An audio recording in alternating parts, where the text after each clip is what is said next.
Y estas preocupantes cifras que hemos conocido durante este día, queremos conversarla con la doctora Carolina Herrera, médico broncopulmonar e intensivista, quien está en el estudio con nosotros. Buenas noches, bienvenida, doctora. ¿Cómo estás, Chantal? Buenas noches. Lo primero que quisiera consultarle, bueno, hay preocupación por este aumento tan grande y considerable de pacientes positivos, ¿cierto? ¿A qué se debe? ¿Es que están testeando más o hay otros factores también que lo Yo diría que son varios factores. Uno es la progresión de la enfermedad misma en el tiempo, y eso significa que van a ir aumentando los casos hasta que lleguemos al pic de la enfermedad, cosa que todavía no se ha logrado.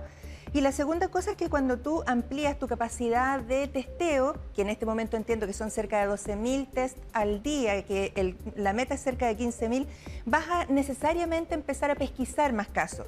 Por lo tanto, en este momento, el aumento de la capacidad de testeo, la progresión de la enfermedad y, por supuesto, dan cuenta de este aumento muy brusco de un día hacia el otro, pero no hay que asustarse porque también dependen de esos otros factores. Para conocer cuál sería el número real o más cercano a la realidad de los pacientes asintomáticos, ¿dónde habría que empezar a testearlos? Bueno, esto es bien importante que la gente lo entienda. Los pacientes sintomáticos, sospechosos, que se hacen una PCR y salen positivos, demandan asistencia sanitaria. Y esa es una característica muy importante. Pero aquellos pacientes que son positivos PCR, pero que no tienen ningún síntoma, su importancia es que ellos son contagiantes. Así no demanden asistencia sanitaria, ellos son capaces de transmitir esa contagiosidad y esa infección a aquellas personas que son vulnerables. Por lo tanto, ¿Tanto la gente, como uno sintomático? Pero por supuesto, incluso más, porque resulta que un paciente sintomático va a estar postrado o va a estar más bien recluido, porque va a estar conocido, mientras que un paciente que es portador asintomático va a estar circulando sin ningún tipo de límite. Y no es que sea una mala persona, la persona simplemente no va a tener ningún síntoma, no sabe, y aquellas personas que cuidan presos, que cuidan enfermos, que cuidan niños, el personal de la salud que es positivo PCR sin tener síntomas, es el vector más peligroso para seguir transmitiendo la enfermedad. ¿Hoy es ahí donde hay que empezar a tomar los testeos o una persona civil común y corriente también debería hacerlo? No hay ningún gobierno ni ningún presupuesto que pueda sostener eso, porque además la pregunta es, Chantal, ¿cuántas veces vas a hacer eso? ¿Lo vas a hacer una vez al mes, una vez a la semana? ¿Lo vas a hacer una vez en la vida de la persona?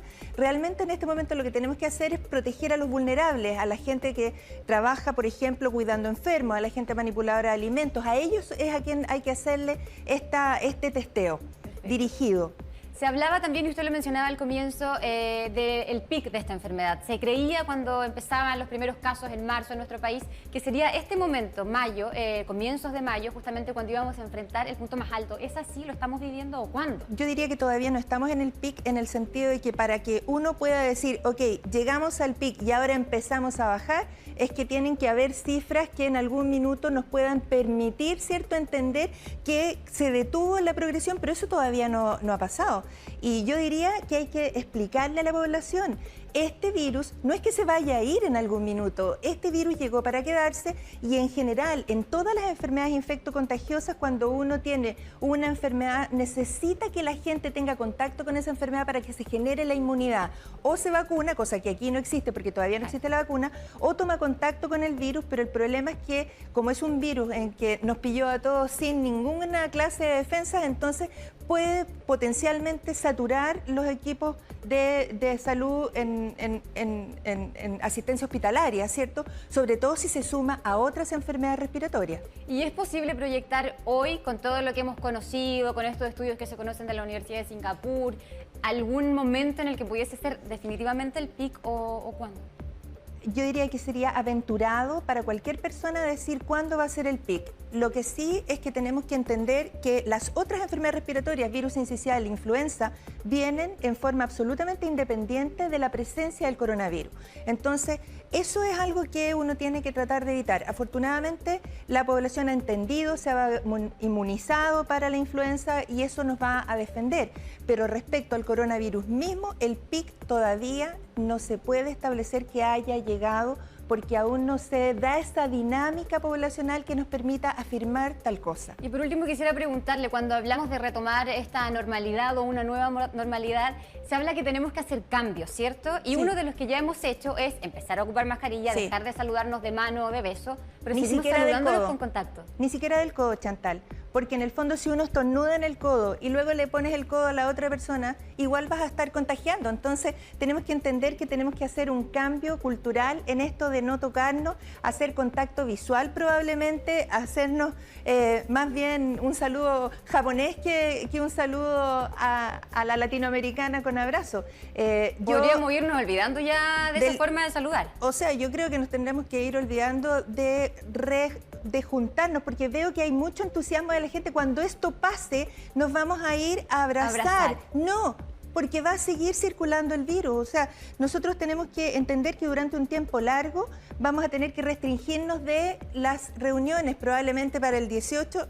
Para una serie de circunstancias vamos a tener que pensarla muy bien si nos vamos a juntar. Incluso este retorno seguro o esta nueva normalidad tiene que ser parcelada. De todas maneras, no puede abrirse la ciudad porque eso va a significar una alza necesaria de los casos contagiosos. Para septiembre, calcula usted que también debiéramos estar, bueno, es típico estas celebraciones, las fondas, juntarse en familia con amigos, debiéramos repensarlo, aunque falte tiempo. Yo creo que hay que repensar la vida por lo menos en un año. Perfecto. Hay que aprender mucho todavía. Entonces. Claro, porque tienes que dar tiempo a que aparezca una vacuna, que la gente se inmunice naturalmente. Hay que darle tiempo a eso. Muchas gracias, doctora Carolina Herrera, médico broncopulmonar e intensivista. Que esté muy bien. Buenas noches, Nos vemos. Chantal. Buenas noches.